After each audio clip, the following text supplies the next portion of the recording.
안녕하십니까. 저거 테마 특강에서 3일차 3강 보겠습니다. 그 주제는 그 상권 분석 관련된 내용인데 그 상권 분석 관련해 가지고 다 해서 23개 테마가 있습니다. 그 중에서 한 문제 정도씩 문제 한번 가장 핵심적으로 봐야 될 내용들 확인해 보겠습니다. 데이 3 문제입니다. 먼저 첫 번째 보실 내용은 302번 문제입니다. 302번 문제 보시게 되면 그 상권에 대한 설명으로 가장 옳지 않은 게 뭐냐고 했습니다. 상권, 입지, 상권 이런 내용들 꼭 알아두셔야 되는데 상권에 대한 설명 가장 옳지 않은 거. 1번 보시게 되면 재와의 이동에서 사람을 매개로 하는 소매상권은 재와의 종류에 따라 그 사람의 비용이나 시간 사용이 달라지므로 상권의 크기가 달라진다고 했는데 그 재와의 종류라는 게 뭐죠? 재와의 종류라고 하는 게 바로 전문품이냐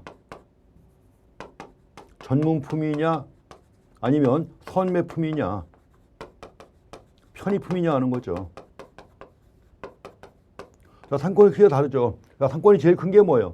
전문품입니다. 그 전문품은 어디에서든 간에 물건 사러 오죠. 멀리서도. 제일 크고 그다음에 두 번째가 선매품이고 편의품의 경우 상권의 크기가 제일 작습니다. 그래서 상권의 크기가 달라진다는 거 맞습니다. 다음에 2번에 고가품 그리고 고급품일수록 이거 전문품이죠.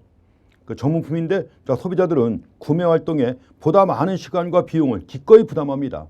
그렇기 때문에 상권 범위가 확대가 된다는 거죠. 멀리서도 물건 사러 오니까 상권의 범위가 확대가 됩니다. 맞습니다.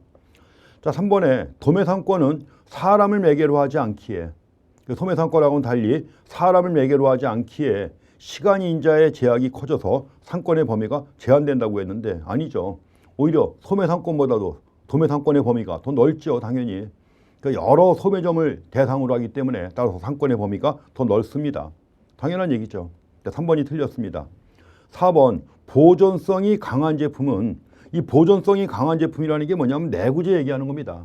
흔히 내구재라고 해가지고 여러 차례 반복 사용이 가능한 이런 재화를 얘기하는 겁니다. 그래서 우리가 내구재라고 할 때는 근데 가구라든가 하다못해 승용차라든가 이런 것들 여러 해 동안 반복 사용할 수 있는 재화 아니에요. 이런 것들이 이제 보존성이 강하다고 했는데 내구재 얘기하는 겁니다.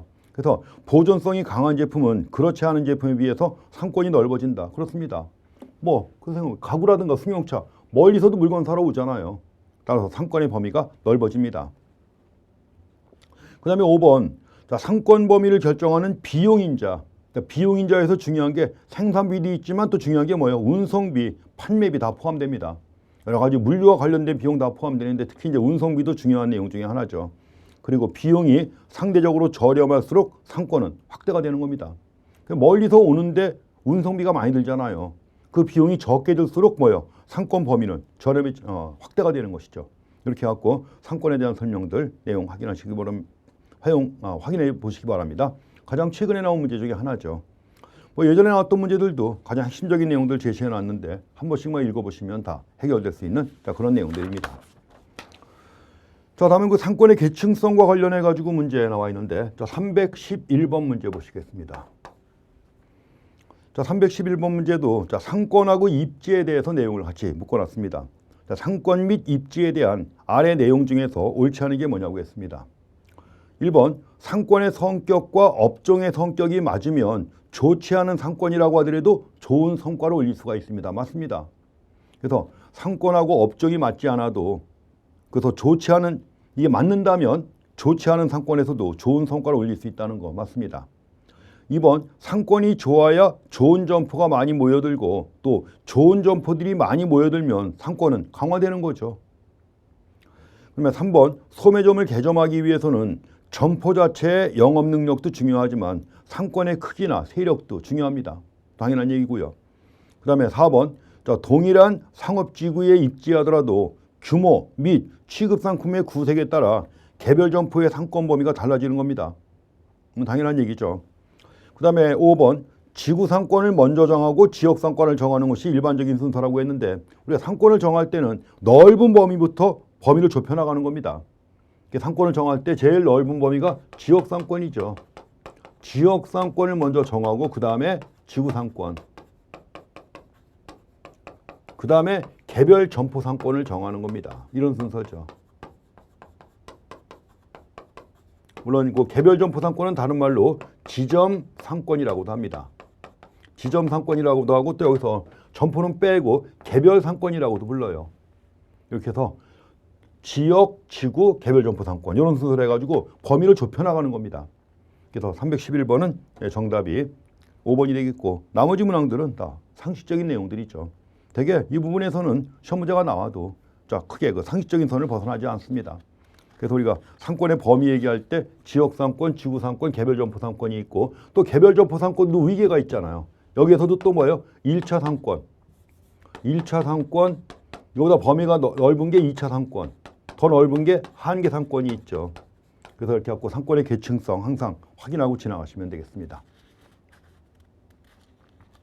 자, 다음에 보실 내용은 상권의 분류와 관련해 가지고 언급이 되어 있습니다. 여러 가지로 분류합니다.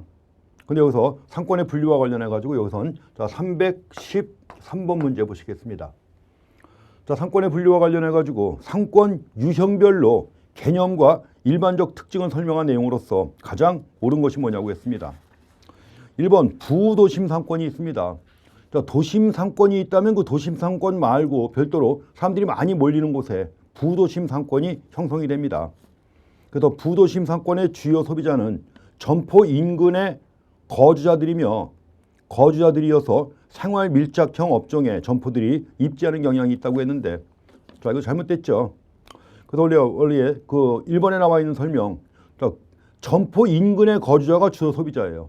이건 뭐죠? 근린 상권 얘기하는 거죠. 부도심 상권이 아니라 근린 상권을 얘기하는 겁니다. 그 생활 밀착형 업종의 점포들이 입지한다 그러면 근린 상권입니다. 1번 틀렸고요. 다음에 2번에 역세권 상권이라고 했습니다. 역세권이니까 지하철이나 철도역을 중심으로 형성되는 지상과 지하의 입체적 상권입니다. 근데 저밀도 개발이 이루어진다? 아니죠. 역세권 상권은 땅값도 비싸고 또 가장 우수한 상권 중에 하나입니다. 그렇기 때문에 뭐예요? 고밀도 개발이 이루어집니다. 고층화되고 또 아주 촘촘히 점포들이 몰려있죠. 그래서 고밀도 개발이 이루어지는 경우가 대부분입니다. 자, 3번에 부도심 상권은 보통 간선도로의 결절점, 간선도로가 교차하는 점이에요. 아주 큰 사거리 같은 거 얘기하는 겁니다. 간선도로의 결절점이라든가 역세권을 중심으로 형성되는데 도시 전체 소비자를 갖다 유인하지는 못하는 거죠. 도시 전체를 소비를 한다고 하면 유인한다고 하면 그건 뭐예요? 도심 상권뿐이에요. 반면에 이제 부도심 상권은 그 도시 전체는 아니고 그 지역을 중심으로 해가지고 이제 또 고객을 유인하는 자, 이런 상권입니다. 그래서 저 부도심 상권이 도시 전체 소비자를 유인하지는 못한다는 거, 그 점 주의해서 보시면 되겠습니다. 3번이 맞습니다. 자, 4번 도심 상권은 중심 업무지구 CBD를 포함하는 거예요. CBD를 갖다 포함하며 상권의 범위가 넓죠. 그렇지만 소비자들의 체류 시간 상대적으로 짧다? 아닙니다. 자, 한번 도심에 오게 되면 뭐예요? 재밌는 게 많잖아요. 그렇기 때문에 일단 오게 되면 체류 시간은 상당히 긴 편입니다. 4번 틀렸고요. 5번 아파트 상권이 있습니다. 자, 고정 고객의 비중이 높지요. 안정적 수요 확보가 가능한데 외부 고객을 유치하기가 쉽다? 이 아닙니다. 대개는 그 주변의 아파트 고객을 상대로 하는 것이기 때문에 외부 고객이 별로 들어오지는 않습니다. 그래서 거기 외부 고객을 유치하기가 어렵지요. 그래서 그만큼 상권 확대 가능성이 낮은 데가 바로 아파트 상권입니다. 이렇게 해서 여러 가지로 상권을 갖다 구분할 때 각 상권의 특징들을 갖다가 그렇게 보시면 되겠습니다. 그래서 313번 정답은 3번이 되겠습니다. 자, 상권에 대해서 이렇게 보시고 다음에는 상권 설정과 상권 분석에 관한 문제가 나와 있습니다. 여기서는 그 323번 문제 한번 보시기 바랍니다. 323번 문제. 이것도 잘 나오는 내용 중에 하나입니다. 323번 보시게 되면 아래 글상자 내용 가운데 상권 내 경쟁 관계입니다. 그 상권 내 경쟁 관계를 분석할 때 포함해야 할 내용만 모두 고른 게 뭐냐고 했는데 다 봐야 되는 겁니다. 상권 내 경쟁 관계를 갖다 분석할 때는 주변 동종 점포와의 경쟁 관계, 또 주변 이종 점포와의 경쟁 구조도 확인해야 됩니다. 또 잠재적 경쟁 구조, 지금은 아니지만 앞으로 경쟁 구조가 어떻게 될 것인가 이것도 분석을 해야 돼요. 또 상권 위계별 경쟁 구조도 분석을 하죠. 위계별로 해가지고 그래서 지역, 지구, 개별 점포, 또 여기서도 1차, 2차 한계 상권 해가지고 위계별로도 파악을 해봐야 됩니다. 그 다음에 주변 동종 점포와의 보완 관계도 분석을 해야죠. 이게 바로 경쟁 관계 분석을 할 때 다 포함되는 겁니다. 그래서 경쟁 분석해가지고 꽤 많이 나오는 그런 문제입니다. 그래서 여러 가지 분석 내용이 다 포함된다는 걸 확인하시기 바랍니다. 뭐 이 문제와 유사하게 해가지고 오른쪽에 324번 문제도 나와 있잖아요. 아래 글상자 체크리스트법을 활용해가지고 특정 입지에 입점할 점포의 상권 경쟁 구조의 분석 내용을 제시하고 있는데 분석 내용과 사례 연결이 옳은 게 뭐냐고 했습니다. 그래서 여기 지금 업태 간 보완 및 경쟁 관계, 위계별 잠재적 경쟁 구조, 업태 내 경쟁 구조 나와 있는데 그 사례를 갖다 한번 또 확인하시면 되겠죠. 그래서 그만큼 해야죠. 여러 가지 경쟁 관계 분석할 때 매우 중요한 의미가 있는 걸 확인하시기 바랍니다. 이렇게 해서 323번 문제 이렇게 보시고요. 다음은 그 상권 분석의 방법과 관련해 가지고 여러 가지가 있는데 여기서는 자 332번 문제 하나 보시겠습니다. 자 332번 문제에서는 자 회귀 분석 모형이 나와 있습니다.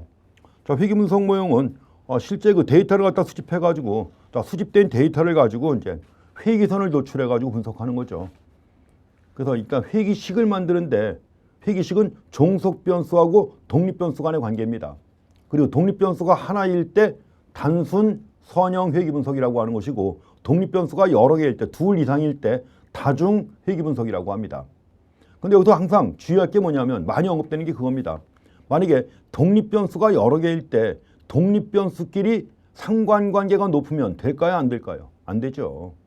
그래서 독립 변수 간에는 상관관계가 매우 낮아야 되는 겁니다. 그러니까 독립 변수를 선정할 때 상관관계가 매우 낮은 독립 변수를 갖다가 잘 선정해야 되는 것이죠.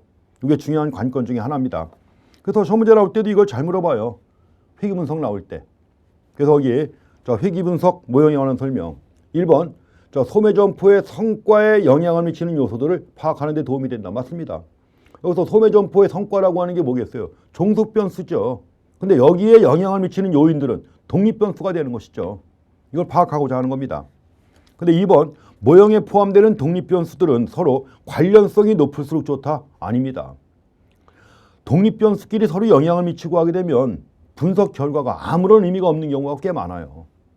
그래서 그만큼 독립 변수를 선정할 때 서로 영향을 미치지 않는 독립 변수를 잘 선정해야 되는 것입니다. 2번이 틀렸습니다.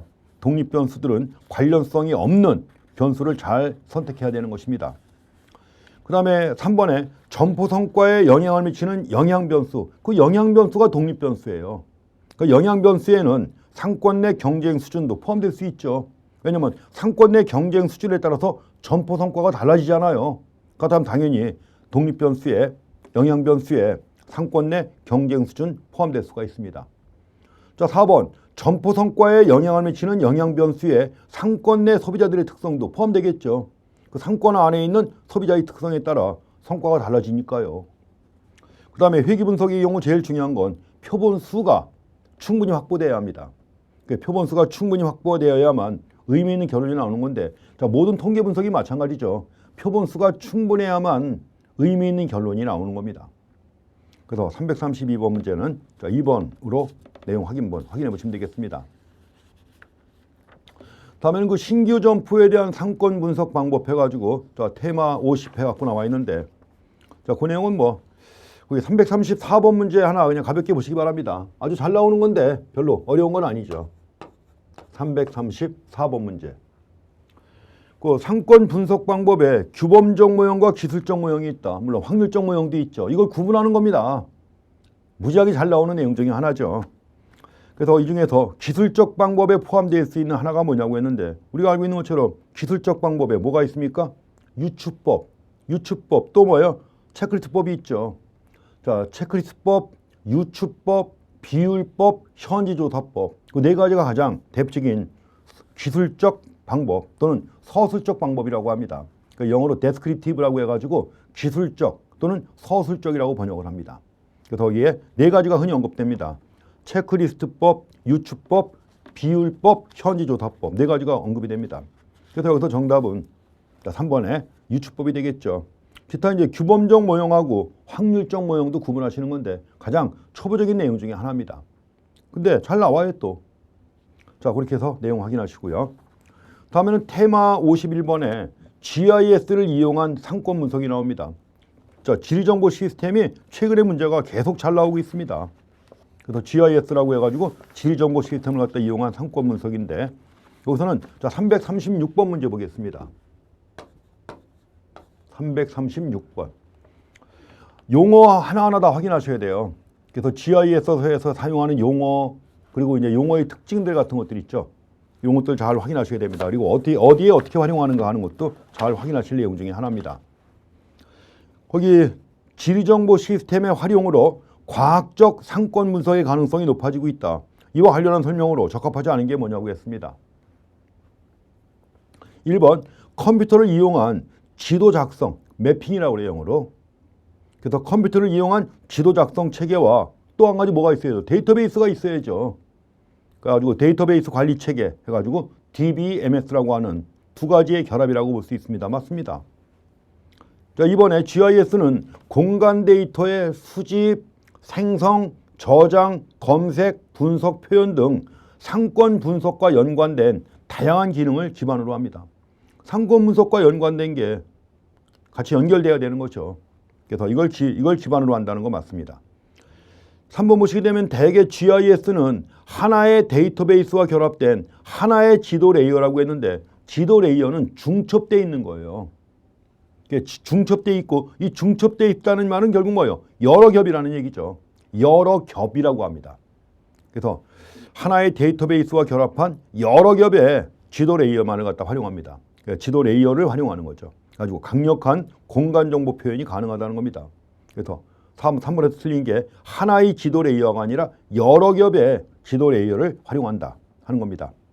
근데 이 경우 지도 레이어라고 하는 게 점이 연결된 게 선이죠. 또 선이 또 연결되면 뭐가 돼요? 면이 되는 겁니다. 점, 선, 면을 포함하는 개별 지도 영상을 가지고 주제도를 표현할 수가 있습니다. 이것도 확인하시고요. 5번에 CRM이 언급이 되고 있는데, CRM은 고객관계 관리죠. 근데 그 고객관계 관리를 갖다가 GIS와 연계해서 수행하는 겁니다. 이럴 때 이걸 GCRM이라고 합니다. CRM 얘기할 때 뭐 ECRM도 나오지 않습니까? 그런데 ECRM이라고 할 때는 고객관계 관리인데 이걸 갖다가 인터넷 기반으로 활용하는 거죠. 인터넷 기반으로 할 때 ECRM이라고 하는 것이고, 반면에 그 GCRM이라고 쓸 때는 CRM과 GIS가 결합된 이런 형태가 되겠습니다. 이렇게 해갖고 GCRM, GIS와 CRM의 결합으로 지리정보 시스템의 기술을 활용한 고객관계 관리 기술을 갖다 가리키는 것이죠. 자, 그렇게 해갖고 336번 문제 확인하시면 되겠습니다. 자, 다음에 이제 유추법과 관련된 52번 테마에서 유추법과 관련된 내용들 보겠습니다. 시험에 제일 많이 나오는 것 중에 하나죠. 늘 나오다시피 하는 겁니다. 그래서 여기서는 먼저 344번 문제 보는데 다 여기 페이지에 나와 있는 문제들이 다 연계가 돼 있어요.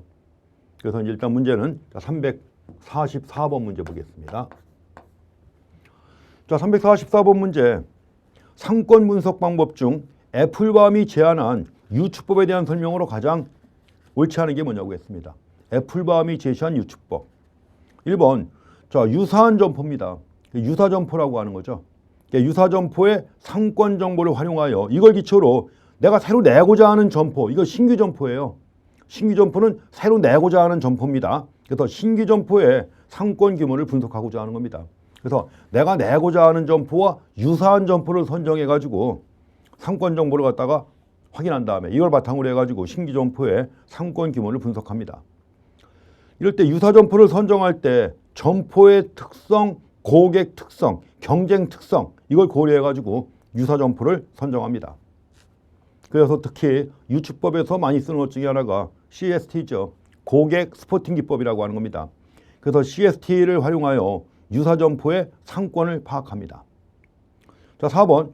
유사 점포의 상권을 구획화하고 회귀 분석을 통해서 구역별 매출액을 추정한다고 했는데 회귀 분석은 사용하지 않습니다. 그래서 우리가 유추법에서 회귀 분석 보면 전혀 관계가 없어요. 사용하지 않습니다. 4번이 틀렸습니다. 그리고 5번에 유사 점포에 상권 구역별 매출액을 적용해 가지고 신규 점포의 매출액을 추정하는 겁니다. 여기서 이 상권 분석 절차도 잘 물어봐요. 순서도 잘 물어보는데 순서 파악할 때 먼저 내가 내고자 하는 신규 점포의 입지 조건을 먼저 파악한 다음에 이걸 바탕으로 해서 유사 점포를 선정하는 거죠. 유사 점포를 선정한 다음에 출점 예상 상권을 소규모 지역, 흔히 존이라고 그래요. 존으로 구분한 다음에 신규 점포의 각 지역별 예상 매출액을 분석해야죠. 이걸 바탕으로 해가지고 신규 점포의 예상 매출액을 추정하는 겁니다. 회귀 분석은 사용하지 않습니다. 주의하셔야 돼요. 그래서 이와 관련해가지고 유추법의 관련 용어들 346번에 나와 있는 유추법과 관련된 용어들 나와 있죠. 그것도 확인하셔야 되고 또 오른쪽에 쭉 문제들이 나와 있는데 그런 내용들입니다. 거기 349번 문제 하나 잠깐 더 보시죠. 349번 문제 오른쪽에 나와 있죠. 유추법에서 가장 많이 쓰는 기법 중에 하나가 앞에서 문제 나왔었지만 고객 스포팅 기법이라고 하는 겁니다. CST 기법. 그러니까 여기서 바로 CST 기법 물어보는 문제가 나왔죠. 그래서 다음에 여러 상권 분석 방법 가운데서 기존 점포를 이용하는 소비자의 공간적 분포 분석에 주로 활용하는 방법이 뭐냐 했습니다. 이게 바로 고객 점표법이라고 하는 겁니다. CST에 관한 내용이죠. 그래서 아주 문제가 많이 나오고 있으니까 확인하시고요. 다음에 그 테마 53에서 비율법 해가지고 그동안 몇 문제 나왔었는데 두 문제가 제시가 되어 있는데 비율법은 나와 있는 내용 가지고 한번 읽어보시기 바랍니다. 간단한 내용이에요. 여러 가지 비율을 만들어 가지고 이제 확인하고 또 비교도 해보고 하는 이런 방법입니다. 그래서 이제 그 내용은 그냥 가볍게 한번 확인만 해보시면 되겠고, 다음에 또 무지하게 잘 나오는 게 뭐예요? 크리스탈러의 중심지 이론이 또 시험에 늘 나옵니다. 이건 이제 355번 문제로 보겠습니다. 크리스탈러의 중심지 이론에 관한 내용. 355번 문제입니다.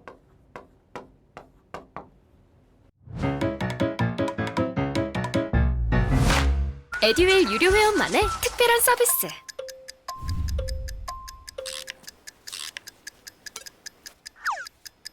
하치하차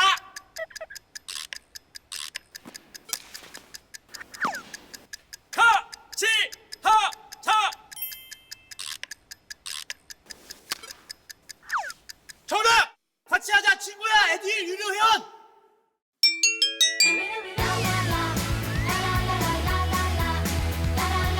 친구 소개하고 현금 받는 혜택. 오직 에듀윌 유료 회원에게만. 에듀윌. 크리스탈러의 중심지 이론과 관련된 설명으로 가장 옳지 않은 게 뭐냐고 했습니다. 중심지, 배후지, 최대 도달 범위, 또 최소 수요 충족거리, 그 용어도 잘 확인하셔야 돼요. 또 한 가지 잘 나오는 게 중심지 이론의 기본 가정도 잘 나오는 거고요. 거기서 강조하는 핵심적인 이론 내용들이 있죠. 그 세 가지 측면에서 시험 문제가 아주 잘 나옵니다. 여기서 먼저 중심지는 뭐냐? 배후지의 거주자들에게 재화 및 서비스를 갖다가 제공하는 상업 기능이 밀집된 장소를 갖다가 중심지라고 하는 겁니다. 그래서 중심지로부터 배후지에까지 재화 및 서비스가 공급되는 거예요. 다음에 배후지는 중심지에 의해서 재화 및 서비스를 제공받는 중심지 주변의 지역이에요. 주변 지역. 가지고 일단 구매력이 균등하게 분포하고 끝이 없이 동질적인 평지라고 가정합니다. 가정이에요. 평질해야 돼요. 다. 높은 데 낮은 데 없습니다. 다 똑같은 위치에 있어요. 또 인구는 균질적으로 포함되어 있죠. 균질적으로 해갖고 이런 것들이 기본 가정입니다. 그리고 또 여기서 이제 소비자는 합리적 경제인이에요. 합리적 경제인으로서 합리적으로 행동하는 소비자, 이런 걸 가정합니다. 가지고 여기서도 구매력이 균등하게 분포하고 끝이 없이 동질적인 평지다 하는 겁니다. 배후지 보시고요. 자, 3번 중심지 기능의 최대 도달거리 또는 최대 도달 범위가 있죠. 이거는 중심지에서 제공되는 상품의 가격과 또 소비자가 그걸 구입하는 데 드는 교통비에서 결정되는 겁니다.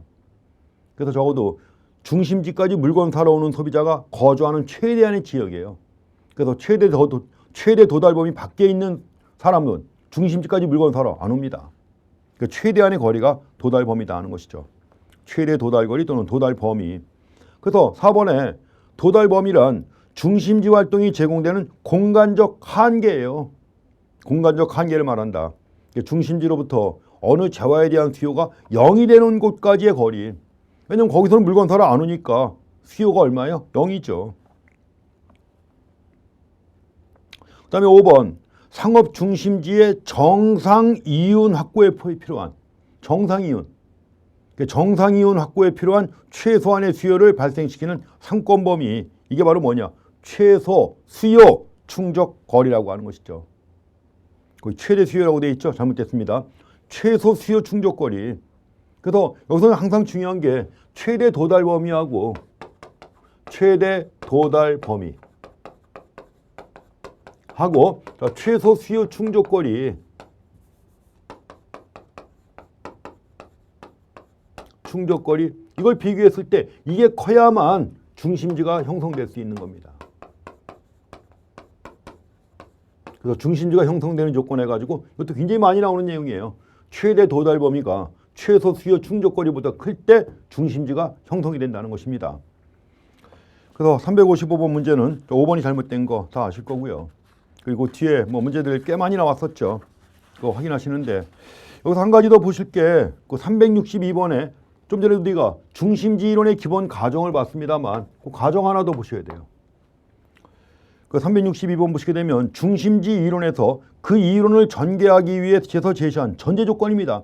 전제 조건이라는 게 뭐예요? 기본 가정 얘기하는 거예요.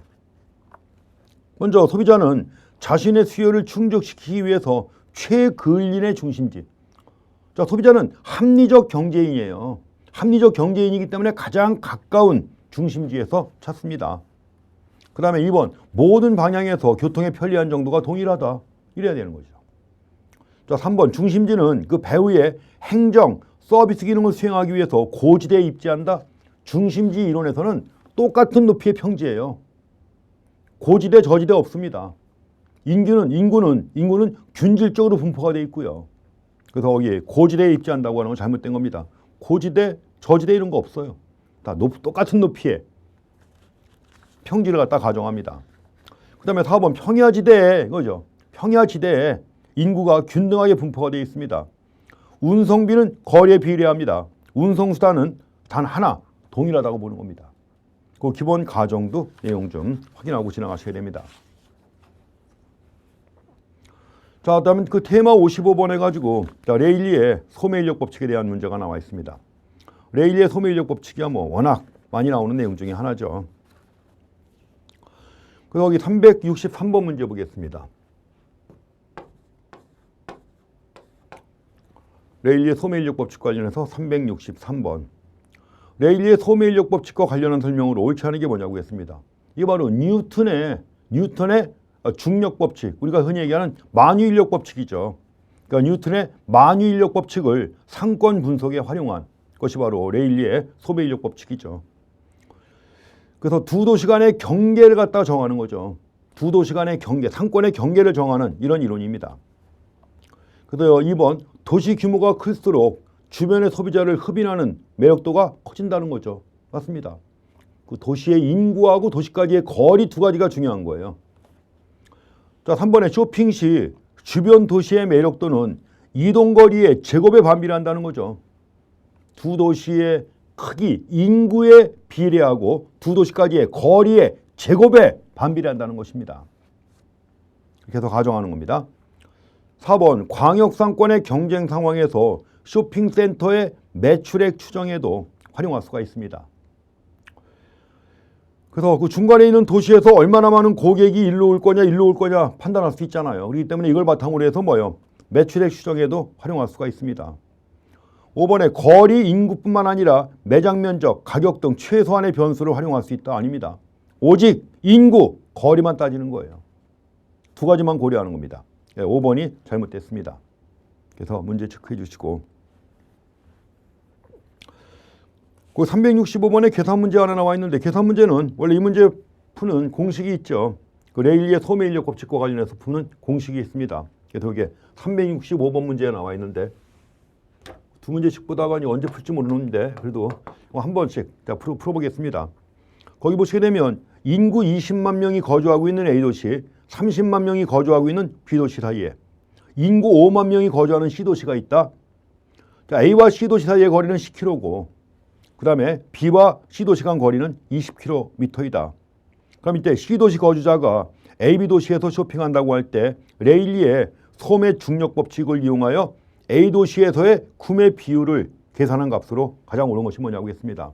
이럴 때 A도시까지의 거리가 RA, B도시까지의 거리가 RB라고 하는 거죠. RA분의 RB 따져본 다음에 이걸 구하려면 일단 인구가 중요하죠. 인구 A도시의 인구 PA, B도시의 인구 PB 곱하기 거리의 제곱에 반비례한다고 했습니다. 거리의 제곱에 반비례하는 것이기 때문에 거리의 경우에는 뭐예요?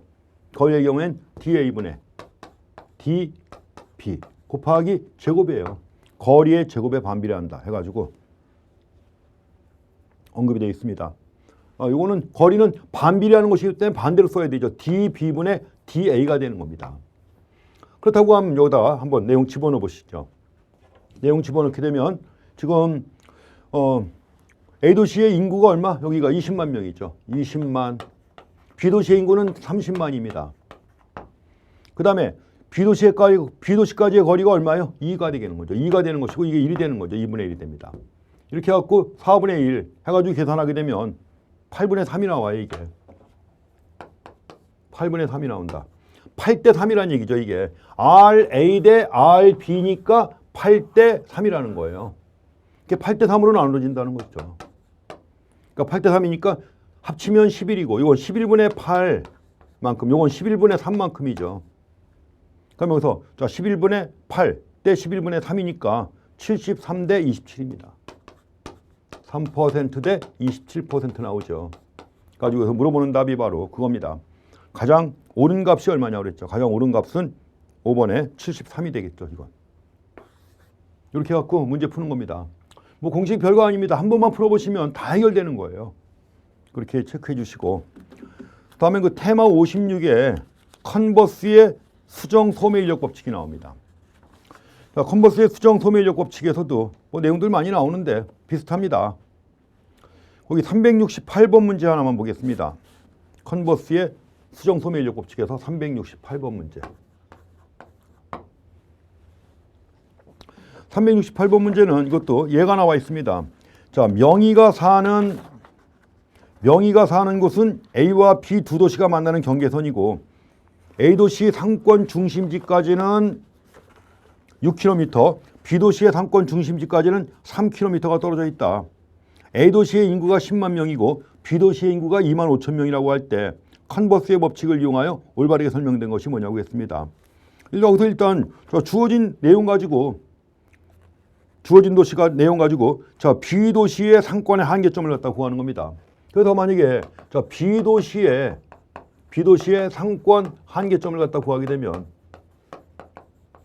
이것도 자 공식 한 번씩만 확인해 보시면 돼요. 가지고 상권 한계점 해가지고 거리 B인데 어떻게 하는 거예요? 이건 D는 두 도시 사이의 거리예요. 두 도시 사이의 거리고 그다음에 1번 1 더하기 루트 인구가 들어갑니다. 인구 해가지고 자 B도시까지의 거리죠. PB 분의 PA가 들어가요. 가지고 여기 주어진 데이터 가지고 집어넣게 되면 나오죠. 자, D 두 도시까지의 거리가 얼마예요? 9km입니다. 두 도시까지의 거리는 9km. 그리고 인구 여기는 25,000. 자, A도시의 인구는 얼마? 10만 명입니다. 10만. 25,000분의 10만이니까 4가 되잖아요. 루트 4니까 2가 될 거 아니에요. 더하기 2 한다. 그러면 3분의 9 해가지고 얼마가 나와요? 3km가 나오죠. 그래서 B도시의 상권 한계점 해가지고 DB가 3km입니다.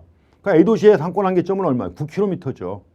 상대적으로 A도시의 경우에는 9km가 되는 겁니다. 근데 현재 명의가 사는 곳이 A도시의 상권 중심지까지 6km, B도시의 상권 중심지까지는 3km에 있다는 얘기지 아니에요. 그렇죠? 그럼 현재 여기 있다는 건데 여기 있다는 얘기는 정확하게 현재 뭐예요? 분기점에 위치한다는 얘기예요. 현재 분기점에 위치하고 있다. 그럼 분기점에 위치하고 있다고 하면 뭐예요? A로 가거나 B로 가거나 차이가 전혀 없는 거죠. 이게 A로 가거나 B로 가거나 차이가 전혀 없는 겁니다. 그러니까 올바르게 설명된 것이 뭐냐고 했는데 1번 명의가 사는 곳을 기준으로 한다면 B도시로 이동하는 것이 좋은 선택이다. 아닙니다. 어디로 이동하는 건 똑같은 거예요. A나 B나 어디로 이동하는 똑같은 겁니다. 1번 틀렸고 2번 A도시를 기준으로 했을 때 상권 분기점은 6km 떨어진 곳이죠. B도시로 봤을 때 3km라면 A도시로 봤을 때는 나머지 9km죠.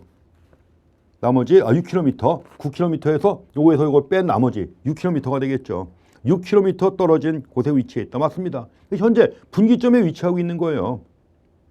그 3번에 인구보다는 상권 규모를 활용해야 하기 때문에 매출액을 위해서 계산한다고 했는데 매출액 따질 거 없습니다. 그냥 뭐 상권의 한계점 해가지고 인구하고 거리만 따지는 거예요. 이것도.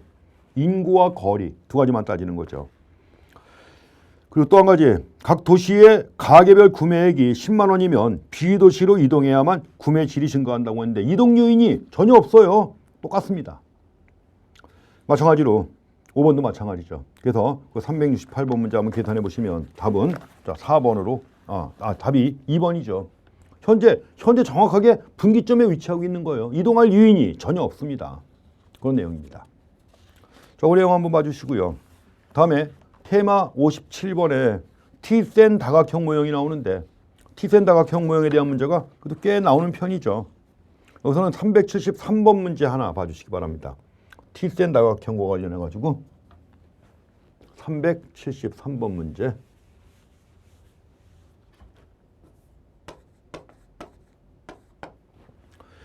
상권의 경계를 파악하기 위해 간단하게 활용할 수 있는 T센 다각형 모형이 되어 있습니다. 그래서 T센 다각형 모형이 결국 뭐예요? 상권의 경계를 파악하고자 하는 거예요. 그 상권의 경계를 파악하기 위해서 간단하게 활용할 수 있는 T센 다각형 모형에 대한 설명으로 옳지 않은 게 뭐냐고 했습니다. 그 T센 다각형 모형에 대해서 그 중요한 내용들은 그 372번 문제 해설에 관련 이론 해가지고 정리해놨죠. 그거 한번 읽어보세요. 그거 다 해결됩니다. 그거 한번 읽어보시면. 그래서 여기서 이제 문제를 보시게 되면 1번 공간 독점 접근법이라고 그래요. 공간 독점 접근법에 기반한 상권 구획 모형의 일종입니다. 이것도 원래 지리학에서 만들어진 이론이에요. 가지고 공간 독점 접근법에 기반한 상권 구획 모형의 일종이다. 2번 소비자들이 가장 가까운 소매시설을 이용한다고 가정합니다. 가장 가까운 소매시설을 이용한다. 가정이에요. 그 다음에 소매점포들은 규모나 매력도에 있어서 유사하다고 가정합니다. 이럴 때 일반적으로 T센 다각형의 크기는 이게 제일 중요한 거예요. T센 다각형의 크기는 경쟁 수준과 정의 관계를 갖는다고 했는데 아닙니다. 경쟁 수준과 마이너스의 관계, 음의 관계. 반비례하는 겁니다. T센 다각형의 크기하고 경쟁 수준은 반비례 관계에 있다는 거예요. 그래서 경쟁 수준이 높으면 다각형이 작아지는 겁니다. 4번이 잘못됐습니다. 그 다음에 5번에 신규 점포의 입지 가능성을 판단하기 위한 상권 범위 예측에도 사용할 수 있는 것이고요. 그렇게 내용 한번 보시고 거기 뭐 오른쪽에 나와 있는 375번 문제도 포인트는 그거예요. 375번 문제 중에서 4번 보시게 되면 T센 다각형의 크기는 경쟁 수준과 비례한다고 했는데 비례가 아니라 뭐예요? 마이너스 관계 반비례하는 거죠. 시험 문제 나올 때 항상 그게 중요한 포인트가 됩니다. 그래서 경쟁 수준과 T센 다각형의 크기, 그거를 잘 파악해 보시기 바랍니다. 다음은 58번 테마 허프의 확률 모형과 관련해 가지고 이것도 뭐 시험 문제 나온 게 아주 가장 많이 나온 문제 중에 하나입니다. 이것도 376번 문제 보겠습니다. 허프의 확률 모형이에요.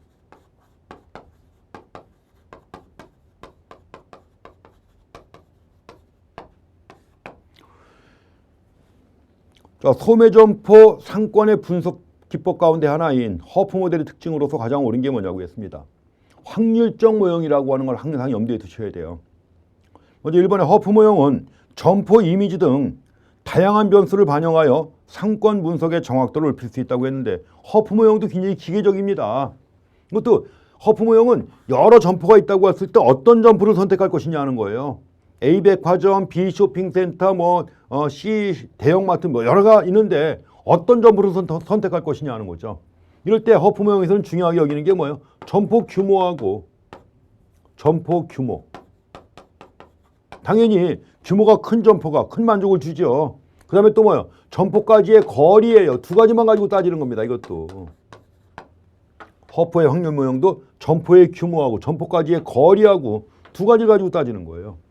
그래서 그 이후에 나온 수정 허프 모형에서 다른 요인들을 더 포함시키는 겁니다. 그렇지만 허프 모형에서는 다양한 변수 아닙니다. 여기서는 두 가지, 점포의 크기하고 점포까지의 거리 두 가지만 가지고 파악을 합니다. 1번 틀렸고요. 다음에 2번에 개별 점포의 상권이 공간상에서 단절되어 단속적이며 타 점포 상권과 중복되지 않는다고 가정하는데, 아니 개별 점포, 점포들이 가까운 데 다 몰려 있는데 상권이 중복되지 않는다 말이 됩니까? 안 되죠. 이거는 중복되는 겁니다. 그래서 보시고, 그래서 원래 소매 상권이라는 게 연속적이고 중복적인 공간이라는 관점에서 파악하는 거예요. 자, 3번 보시게 되면 개별 소비자들의 점포 선택 행동을 확률적 방법 대신 기술적 방법으로 분석한다. 반대죠. 확률적 모형이에요, 이게. 그 다음에 5번 각 소비자의 거주지와 점포까지의 물리적 거리는 이동 시간으로 대체하여 분석하기도 합니다. 맞습니다. 거리 대신 이동 시간을 가지고 따져도 똑같은 결과가 나옵니다. 그래서 여기서 가장 옳은 것이 뭐냐고 했는데 5번입니다. 되게 뒤에 나오는 문제들도 유사한 내용의 문제들입니다. 가지고 허프 모형의 핵심은 그렇게 한번 보시고요. 저 허프 모형도 계산 문제가 나오죠. 계산 문제인데 380번에 나와 있는 계산 문제 한 번씩만 풀어보세요. 그럼 다 해결됩니다. 여기서 항상 그 계산 문제가 나올 때는 모수라고 나와 있는 거 주의하셔야 돼요. 모수가 2라고 나오면 제곱하는 겁니다. 모수가 3이라고 나오면 삼승하는 것이고, 그리고 항상 규모는 분자에, 거리는 분모에 있는 거죠. 거리가 가까울수록 큰 효용을 준다는 거 아닙니까? 그래서 이렇게 갖고 한번 예제 통해서 한번 풀어보시면 쉽게 해결됩니다.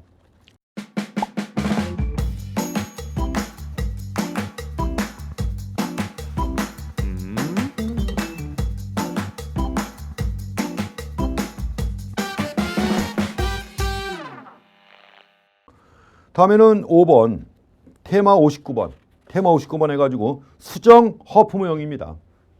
수정 허프 모형 해가지고 여기서는 자 382번 문제 한번 보겠습니다. 우선 수정 허프 모형.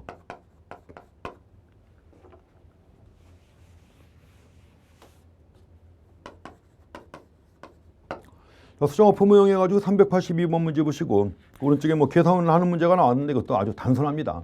그래서 연습대로 한 번씩만 보시면 되는 그런 내용입니다. 옳지 않은 것이 뭐냐고 했는데 1번 수정 허프 모델은 실무적 편의를 위해 점포 면적과 거리에 대한 민감도를 따로 추정하지 않는다 그랬습니다.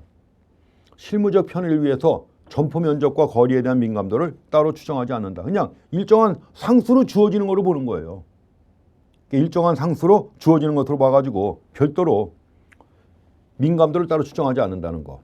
그 다음에 2번에 점포 면적과 이동거리에 대한 소비자의 민감도를 정해놨어요. 1과 마이너스 2로 고정하여 인식한다는 거죠. 고정. 정해놨습니다. 이제 규모에 대해서는 분자에 들어가는 거니까 1이고, 그 다음에 거리는 뭐예요? 거리는 마이너스 2라고 나와 있는데 이게 분모에 들어가기 때문에 마이너스입니다. 분모에 들어가기 때문에. 그래서 이제 분모에 나와 있는 거리를 갖다가 제곱해가지고 효용을 따져보는 거예요. 3번 허프 모델과 같이 점포 면적과 점포까지의 거리 두 가지 변수만으로 소비자들의 점포 선택 확률을 추정하고 있습니다. 두 가지예요. 규모하고 거리 두 가지 가지고. 4번 분석 과정에서 상권 내 거주하는 소비자의 개인별 구매 행동 데이터를 활용하여 예측의 정확도를 높인다고 했는데 아닙니다. 자, 굳이 뭐예요? 개인별 구매 행동 데이터 활용할 필요가 있나요? 없나요? 없죠. 네, 점포의 규모하고 점포까지의 거리만 따지는 거 아니에요. 두 가지만 고려하는 거니까 당연히 구매 행동 데이터 활용할 필요가 없죠. 4번이 틀린 겁니다. 허프 모델보다 정확도는 낮을 수 있지만 보다 일반화해요. 수정 허프 모델은 보다 일반화해가지고 쉽게 적용하고 대략적 추정을 가능하게 한 것이 바로 수정 허프 모델의 특징이 되겠습니다. 그래서 그렇게 해서 내용 하나 좀 보시고요. 다음엔 확률적 모형 중에서 뒷부분에 나와 있는 MNL 모형과 MCI 모형 나와 있습니다. 그래서 거기서 그 중에서 이제 원래 허프 모형하고 M&L 모형을 갖다가 비교한 문제가 나오는데 그 386페이지 6번 문제 보겠습니다. 386번 문제 한번 체크해 보시죠. 점포의 효용 또는 매력들을 측정하는 과정에서 허프 모형보다 M&L 모형을 이용할 때 유리한 점을 가장 잘 표현한 게 뭐냐고 했는데 원래 우리가 M&L 모형이라고 할 때 MNL 이게 뭐죠? 멀티노미얼 해가지고 이 멀티노미얼의 약자가 MN인 거예요. 이게 MN 로짓. 그래서 이것다가 다항 로짓 모형이라고 한단 말이에요. 다항 로짓 모형. 이 다항이라는 말이 왜 들어가느냐? 그거 이제 문제 보시면 알 수 있습니다. 1번 보시게 되면 거기 M&L 모형을 이용할 때 유리한 점을 가장 잘 표현한 것이 뭐냐고 했는데 뭐 다른 거 볼 거 없습니다. 3번 점포와의 거리, 점포의 면적, 규모죠. 규모 이외에도 다양한 변수를 반영할 수 있다는 거예요. 다양한 변수. 그래서 다항 로짓이라고 한 게 이겁니다. 다양한 변수를 활용해가지고 반영해서 구할 수 있다는 거죠. 그래서 그거 하나 체크해 보시기 바랍니다. 뭐 틀린 내용들 따로 볼 거 없어요. 그래가지고 가장 잘 표현한 것이 바로 3번. 그렇게 되겠습니다. 그래서 M&L 모형의 의미를 갖다 그렇게 해서 하나 좀 체크해 주시고. 자, 다음엔 그 상권 분석 모형. 테마 61번에 상권 분석 모형이 나옵니다. 여기도 여러 가지 문제들 나오는데 그래서 상권 분석 모형 해가지고 이제 뭐 앞에서 잘 안 나왔던 거 그래갖고 이제 그 391번 문제 보시게 되면 공간 상호작용 모형도 언급돼 있고 해가지고 언급돼 있습니다. 그렇지만 뭐 그런 내용들 한번 생략하겠습니다. 뭐 다른 것처럼 자주 나오는 게 아니에요. 그렇기 때문에 그 내용들 한번 간략하게 보시고 그 다음에 테마 62번에 도심 입지 중심 상업지역의 특징 나오는데 여기서는 주로 CBD의 특징이 나와요. 중심 상업지역 해가지고 CBD의 특징이 시험 문제 잘 나오는데 상식적으로 다 알 수 있는 겁니다. 그래서 이것도 그냥 지나가고요. 그 다음에 여러 가지 소매 입지 유형이 있죠. 소매 입지 유형 해가지고 도심 입지뿐만 아니라 독립 입지, 쇼핑센터 입지, 그 다음에 복합 용도 개발 지역 있죠. 거기에 대한 내용들 나옵니다. 그래서 거기서도 좀 테마 63번에서 독립 입지하고 복합 용도 개발 지역 나오는데 이것도 가장 초보적인 내용 중에 하나입니다. 그래서 여러 가지 묶어놓은 문제가 399번 문제 나와 있는데 399번 문제 한번 보겠습니다.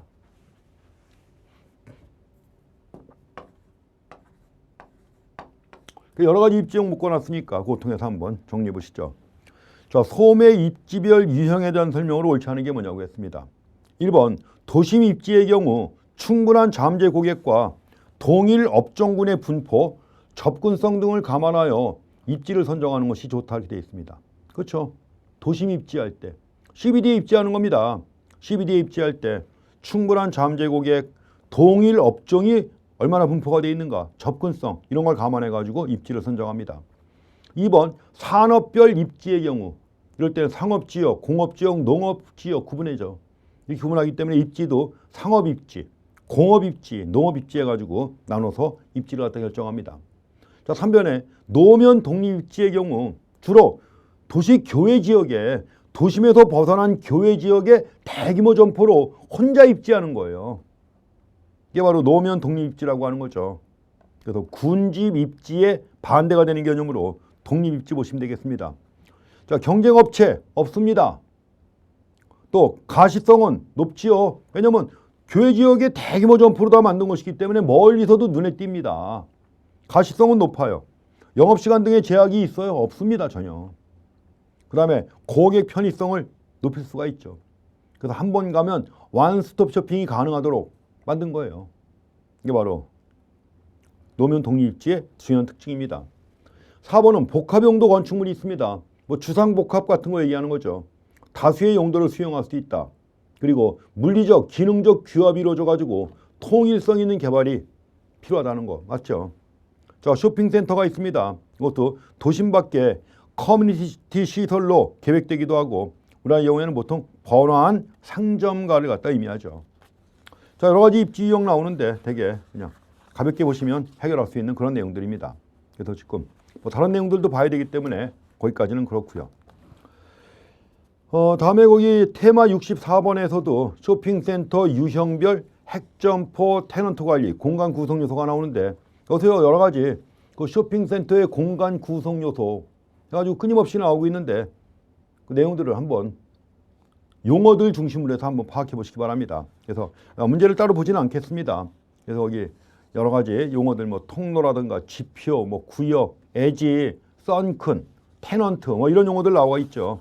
이런 용어들 한번 한 번씩만 읽어보시면 됩니다. 그리고 마찬가지로 이 테넌트 관리 관련해 가지고도 테넌트가 뭐예요? 임차인 얘기하는 거 아닙니까? 가지고 또 테넌트 믹스, 앵커 테넌트, 그다음에 뭐예요? 마그넷 스토어라든가 뭐 트래픽 풀러 뭐 이런 여러 가지 용어도 쓰이고 있는데 실무적으로 많이 쓰이는 용어들이에요. 이게 실무에서 쓰이는 용어들이기 때문에 거기 나와 있는 문제 통해서 그 정도만 한번 보고 지나가시면 됩니다. 이렇게 해서 보시고요. 자, 다음에 그 테마 몇 번 테마죠? 416번 문제 한번 보시겠습니다. 그래서 416번 통해서 간단하게 한 문제 하나 확인하고 그다음에 지나가겠습니다. 자, 416번 문제는 점포의 매력들을 평가하는 입지 조건의 특성과 그에 대한 설명이 올바르게 연결된 것이 뭐냐고 했습니다.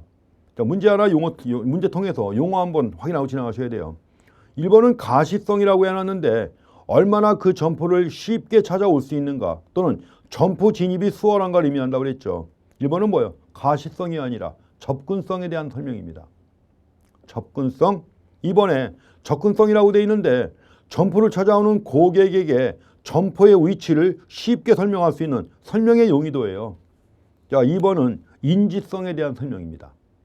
인지성. 3번에 홍보성이라고 되어 있는데 점포 전면을 오고 가는 고객들이 그 점포를 쉽게 발견할 수 있는지의 척도. 뭐예요? 이게 바로 가시성이죠. 점포를 쉽게 발견할 수 있다. 가시성이죠. 그 다음에 거기 보시게 되면 4번에는 인지성이라고 해놨는데 사업 시작 후 고객에게 어떻게 유효하게 점포를 갖다 알릴 수 있는가 하는 거죠. 알리는 거예요. 뭐예요? 홍보죠. 이게 바로 홍보성. 그래서 1, 2, 3, 4번 다 정확하게 내용 확인하시고 정답은 5번의 호환성입니다. 점포에 입점 가능한 업종의 다양성 정도. 그래서 다양한 업종의 성공 가능성을 갖다가 호환성이라고 하는 겁니다. 그래서 이렇게 갖고 여러 가지 입지 조건의 특성과 그에 대한 설명 잘 확인해서 내용 보시기 바랍니다. 나머지 문제들은 한 번씩만 간략하게 확인하면 되는 그런 내용들입니다. 그래서 그렇게 좀 파악해 보시고요. 하나만 더 보게 되면 페터의 공간 균배 원리가 429번에 나와 있습니다. 페터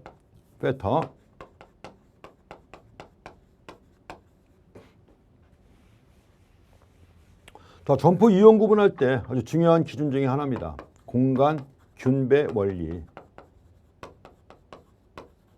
자, 페터의 공간 균배 원리 가지고 집심성, 집재성, 산재성 점포를 설명하는 겁니다. 이럴 때 이제 중요하게 나오는 용어 중에 하나가 수요의 교통비 탄력성이라고 하는 겁니다. 그런데 교통비가 증가하면 수요량이 크게 감소한다. 교통비가 증가해가지고 수요량이 감소한다고 하면 멀리 가서 물건 사요? 안 사죠. 그래서 수요의 교통비 탄력성이 작은 경우라면 멀리 가서도 물건 사죠. 아무리 교통비가 증가해도 수요가 줄지 않는다. 그럼 기꺼이 멀리 가서 물건 산다는 거 아니에요. 이럴 때는 집심성으로 하면 되는 거죠. 그렇지만 수요의 교통비 탄력성이 작다. 이럴 때는 뭐예요? 이럴 때는 교통비가 조금만 증가해도 물건 사러 안 가요. 그러니까 여기저기 사람들이 거주하는 지역마다 점포가 있어야 되는 거 아닙니까? 산재성이라는 얘기죠. 가지고 여기에 대한 내용들 나온 겁니다. 그 429번 문제 보시게 되면 페터의 공간 균배 원리에 대한 내용으로 가장 옳지 않은 게 뭐냐고 했습니다. 1번 경쟁 점포 사이의 상권 분배 결과를 설명한다. 2번 상권 내 소비자들의 동질성과 균질 분포를 갖다 가정합니다. 3번에 상권이 넓을수록 경쟁 점포들은 분산 입지하는 거예요. 넓을 때 분산 입지한다. 4번에 수요의 교통비 탄력성이 크다. 이 말은 교통비가 조금만 증가해도 수요량이 크게 감소한다는 거예요. 그러니까 이 말은 점포까지 물건 사러 안 간다는 얘기죠. 중앙까지. 이럴 땐 어떻게 한다? 수요의 교통비 탄력성이 크다. 다시 한번 얘기하면 교통비가 조금만 증가해도 수요량은 크게 감소한다는 거죠. 이럴 때는 경쟁 점포들은 집중 입지한다고 했는데 아니죠. 산재성 입지입니다. 이럴 때 산재성 입지라고 하는 겁니다. 그리고 5번은 뭐 따로 볼 거 없고요. 한번 나온 얘기인데 볼 거 없고, 그래서 특히 그 수요의 교통비 탄력성과 관련해 가지고 집심성이냐 산재성이냐 이거 설명합니다. 그렇게 해서 내용 체크해 주시고요. 그 뒤에 얘기들 다 뭐 어려운 내용들 없습니다. 그래서 이제 한번 문제 확인해 보시고, 다음에 보실 내용이 테마 66번 자, 소매 입지의 평가 그리고 구매력 지수에 관한 내용인데 무지하게 잘 나오죠. 여기서는 지금 이제 테마 66번 그래서 66인데 여기서는 BPI, IRS, MEP 또 이와 함께 SAI 뭐 이런 것들 또 기타 중심성 지수 이런 내용들 나옵니다. 뭐 계산 문제도 나오는데 근데 결론은 다 비슷해요. 간단합니다. 개념만 명확하게 알아내면 되는 거죠. 그래서 구매력 지수에서 자, 세 가지 여기서 포함하는 세 가지 지표가 무엇인가 하는 거 파악하시면 되겠고, IRS는 이제 잠재 수요를 갖다가 매장 면적으로 나눈 거죠. MEP는 미래 잠재 수요를 갖다가 매장 면적으로 나눈 것이고, 중심성 지수 해가지고 거주 인구분의 소매 인구 해갖고 파악하는 개념이죠. 그 개념이 갖는 가장 핵심적인 내용들만 보시면 이것도 어려운 문제 전혀 안 나옵니다. 그래서 먼저 관련된 문제 해가지고 441번 문제 하나 보시기 바랍니다. 441번 문제. 구매력 지수에 대한 문제 나왔어요. 441번. 자, 특정 지역 상권의 전반적인 수요를 평가하는 데 활용되는 구매력 지수에 대한 설명을 옳지 않은 게 뭐냐고 했습니다. 여기서는 이 지역 상권 수요에 영향을 미치는 핵심 변수를 선정한 다음에 일정한 가중치를 부여해 가지고 지수화한 거죠. 근데 여기서 핵심 변수를 선정한다고 했는데 핵심 변수에 뭐가 있어요? 세 가지가 있죠. 자, 세 가지 해가지고 첫 번째가 유효소득입니다. 유효소득 또는 가처분 소득이죠. 그 다음에 두 번째는 뭐예요? 인구입니다. 총인구에서 차지하는 그 지역 인구 비율이에요. 그 다음에 세 번째가 소매 매출액이죠. 전체 소매 매출액에서 차지하는 그 지역의 소매 매출액 비율 해가지고 세 가지를 가지고 측정하는 겁니다. 그래서 2번에 전체 인구에서 해당 지역 인구가 차지하는 비율을 반영합니다. 3번 전체 매장 면적에서 매장 면적 들어가요? 안 들어가요? 안 들어갑니다. 매장 면적은 IRS, MEP에 들어가는 거예요. IRS나 MEP의 경우 분모가 바로 뭐예요? 매장 면적 갖고 얘기하는 거죠. 그래서 이 수요와 공급을 함께 측정하는 겁니다. BPI는 수요만 고려하는 것이고 IRS하고 MEP는 매장 면적까지 포함되기 때문에 뭐예요? 수요와 공급을 함께 측정하는 거예요. 이거는 수요와 공급을 함께 측정하는 지표다 하는 것이죠.